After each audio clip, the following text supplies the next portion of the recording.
Stadiarao, je m'appelle Ludovic Ludaway. Je suis réalisateur et j'ai été étudiant pendant plusieurs années à l'Académie de cinéma de Pékin. J'ai découvert The Grandmaster, qui était le dernier film de Wong Kar-wai à ce moment-là. Je pense que j'ai dû le découvrir en 2014-2015. Je suis tombé sur une bande-annonce sur Internet et je me suis dit, tiens, mais c'est magnifique, la bande-annonce. Les 2 heures du film étaient avec des images aussi belles. Et je me suis dit, waouh, c'est qui a fait ce film-là? Et donc du coup, j'ai commencé à regarder les autres films que le réalisateur avait fait, me renseigner évidemment sur l'équipe et tout. Et en fait, je suis vraiment tombé amoureux du gars qui était derrière ce film-là. Et c'est qui? C'est Wong Kar-wai. J'ai même réussi à le rencontrer en 2017, lorsqu'il est venu au Festival Lumière à Lyon. C'est 2 choses. C'est que premièrement, c'est pas Wong Kar-wai tout seul qui fait des films. C'est Wong Kar-wai et son équipe. Pour ce film des années 90, c'était surtout avec Christopher Doyle, son chef opérateur, et avec le gars qui fait le production design et le montage. Il s'appelle Zhang Shuping, William Zhang.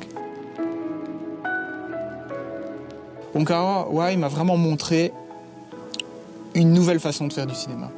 Parce qu'ici, j'avais toujours été influencé, brainwashé, j'ai envie de dire, par tous les films hollywoodiens qui ont toujours la même, plus ou moins structure, la même forme, mais bon, on est vraiment habitué à ça. Et là, il arrive avec quelque chose qui n'a rien à voir. Autant dans la forme que dans le fond, en fait. Et c'est ça qui m'a vraiment touché, je pense. Je faisais des études d'ingénieur civil et la première année, il fallait choisir un cours de langue. Et j'ai vu que dans la liste des cours de langue, il y avait le cours de chinois et je me suis dit, tiens, mais c'est intéressant. Et en fait, à la fin de la première année, la professeure, avec un autre assistant, ils ont organisé un voyage à Pékin. C'était vraiment super. Je suis vraiment revenu de là-bas avec des étoiles plein les yeux et je n'avais qu'une envie, c'était d'y retourner. Et donc du coup, une fois que j'ai eu fini mes études, j'en ai profité pour m'inscrire et aller à l'Académie de cinéma de Pékin, donc réaliser mon rêve.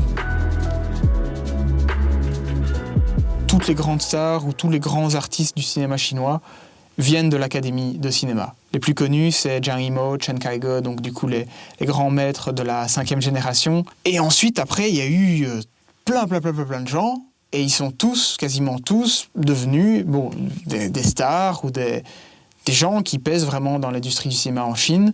On a même, je peux citer plus récemment, il y a Jia Zhangke, qui lui vient de la classe de 1993.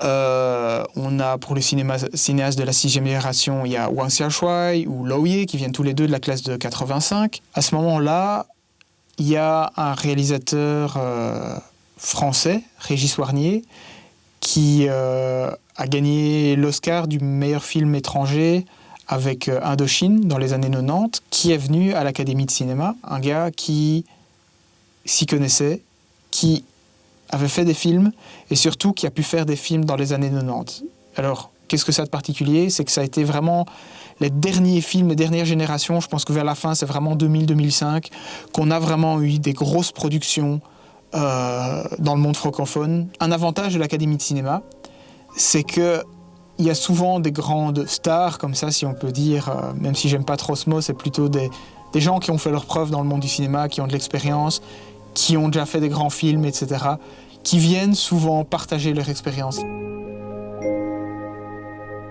Le programme que j'ai fait à l'Académie de cinéma, Beijing Dianying Xuyuan, en très peu de temps. Et donc du coup, ça fait que vous avez des horaires de malade, que vous avez cours tous les jours, samedi inclus, de 8h du matin à 9h du soir. Vous n'avez pas le temps de vous reposer.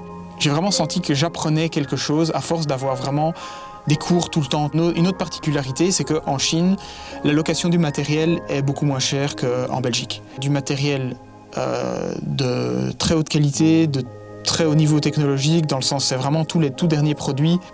Dans l'académie, il y a des grands studios aussi où on peut tourner, on peut construire des décors, etc. Et effectivement, en fait, le gouvernement chinois nous aide beaucoup.